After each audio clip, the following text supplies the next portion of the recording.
तो ऐसी परिस्थिति में कांवड़िए जो धार्मिक भावना है उनके अंदर, वो कैसे उनके अंदर आएगी? तो हम समझते हैं कि इस तरह का कानून बनाने से तो विद्वेष फैलेगा। हमारा अपना सोचना है। बहुत से हिंदू इसमें कह सकते हैं कि देखो ये फिर ऐसी बात कर रहे हैं अविमुक्तेश्वरानंद, लेकिन जो सच है वही तो हम कह सकते हैं। आखिर हम कैसे कह दें कि ये सही है? क्यों? क्योंकि मुसलमान की दुकान है, हिंदू नौकर हैं, बनाने वाले सब हिंदू हैं, और मालिक जो है गल्ला पे बैठ करके मालिकाना कर रहा है। अब नाम लिख दिया गया कि ये, और उस दुकान में अब उस दुकान में इसका आर्थिक असर पड़ेगा। आर्थिक असर पड़ेगा तो मालिक क्या करेगा? मालिक की तो दुकान रहेगी लेकिन वो छटनी कर देगा, तो हिंदू छटनी में जाएंगे। फिर दूसरी बात यह है कि अब जब हिंदू मुसलमान की भावना आप तेज करोगे तो अभी मुसलमान मालिक ने हिंदू कारीगर रखे हैं, हिंदू मालिक ने मुसलमान भी कारीगर रखे हैं। अब उनको दोनों के अंदर भेद आ गया। अभी तक तो ये सब बात ध्यान में नहीं थी, यद्यपि जानते थे कि ये मुसलमान है, ये हिंदू है, लेकिन इस भावना को अभी बल नहीं था। अब बल आ जाएगा इससे। अब जब बल आ जाएगा तो वो हर समय हिंदू मुसलमान की दृष्टि से एक दूसरे को देखना शुरू करेंगे, तो उनके दोनों अंदर कड़वाहट, टकराहट पैदा होने लग जाएगी। तो ये सब पवित्रता कितनी मेंटेन होगी इसका पता नहीं है। अच्छा, आज परिस्थिति ये है कि लोगों की समझ ऐसी हो गई कि कोई कहीं भी खा रहे हैं, उनका विचार ही नहीं है कि किसने इसको छुआ है, किसने इसको बनाया है, किस भावना से बनाया है, ये सब सोच ही नहीं रहे हैं लोग। उनको भूख लगती है, बस जो सामने दिख गया जाके खरीद के खा लेते हैं। पहले हम लोग विचार करते थे, हम लोग तो आज भी इस बात का विचार करते हैं कि कहाँ खाना है, कब खाना है, कैसे खाना है, आदि आदि। लेकिन अब आम जो हिंदू है वो ये सब विचार करता नहीं है, और ऐसी परिस्थिति में उसको समझाइश तो ठीक से दी नहीं गई।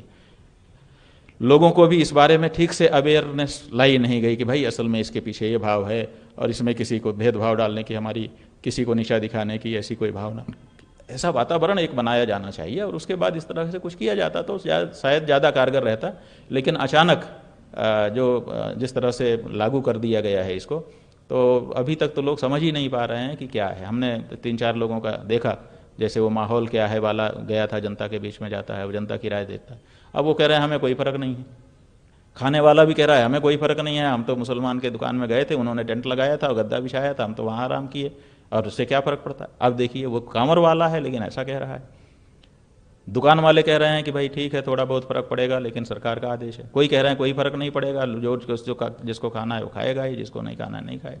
तो ऐसी परिस्थिति में जिस उद्देश्य से ये कानून लागू किया गया वो अपना पूरा असर दिखा पाएगा।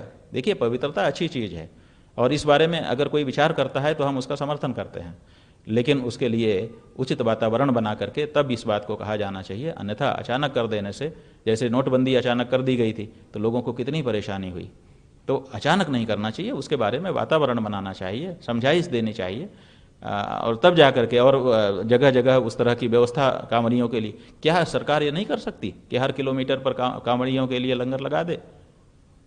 हिंदुओं को ही प्रेरित करके लगा दे, सरकारी खजाने से पैसा ना निकाले कि भाई यहाँ पवित्र भोजन है, वहाँ पर जैसे आपके धर्मशास्त्र में नियम है वैसा भोजन, वैसी चाय, वैसा दूध बना करके रख दो। अमरनाथ में यात्रा करने के लिए लोग जाते हैं, पूरे देश के लोग जा करके वहाँ लंगर लगाते हैं।